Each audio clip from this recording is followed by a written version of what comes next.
रायगड जिल्ह्यात 80 ते 90 हजार हेक्टर क्षेत्रात भात शेती केली जाते। मात्र कालांतराने इथल्या नागरिकांचं स्थलांतर वाढल्यानं हा आकडा आता 50 ते 60 हजार हेक्टर क्षेत्रावर आलेला आहे। यंदाच्या भात शेती लागवडीची कामं 70 ते 80% पूर्ण झाली आहेत। उर्वरित भात शेती ही आता होणाऱ्या पावसात लागवड केली जाईल। यांनी याचाच आढावा घेतलाय आमच्या प्रतिनिधींनी, बघूयात। रायगड जिल्ह्याला आज आणि उद्या रेड अलर्ट देण्यात आलेला आहे आणि त्यामुळे या मुसळधार पावसाची शक्यता वर्तवण्यात आल्यानंतर रायगड जिल्हा देखील प्रशासन आता अलर्ट मोडवर असल्याचं पाहायला मिळतंय।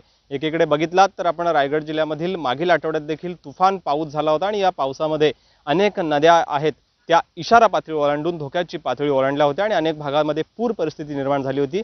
मात्र आज आणि उद्या देखील हाच इशारा देण्यात आलेला आहे। सकाळपासून पाऊस या ठिकाणी नसला तरी काही भागांमध्ये संततधार आहे ती पावसाची सुरू होते। एकीकडे जर बघितलात तर शेतकरी राजाने देखील शेती लागवडीची जी कामं आहेत ती आवरून घेतलेली आहेत। रायगड जिल्ह्यात जर आपण बघितलात तर 89,000 हेक्टरवर आहे ती भात शेती केली जाते आणि या भात शेतीच्या आधारावर हा शेतकरी आहे तो रायगड जिल्ह्यातला आहे, तो पीक घेत असतो। एकंदरीत आपण बघितलात तर रायगड जिल्ह्याला भात शेतीचं कोठार म्हणून ओळखलं जायचं। मात्र हळूहळू स्थलांतराचा आकडा वाढल्यामुळे तिथली भात शेती आहे ती कमी झालेली आहे। आता आपण बघितलात तर 50 ते 60 हजार हेक्टरवर ही भात शेती आहे ती केली जाते आणि त्यामुळेच आता शेती लागवडीची कामं आहेत ती 70% पूर्ण झालेली आहेत। उर्वरित जी 30% लागवडीची जी कामं आहेत ती देखील आता शेतकरी या पावसाची वाट बघतोय आणि याच झालेल्या पावसानंतर आता ही जी उर्वरित भात शेतीची लागवड आहे ती देखील पूर्ण होणार असं एकंदरीत चित्र पाहायला मिळतंय।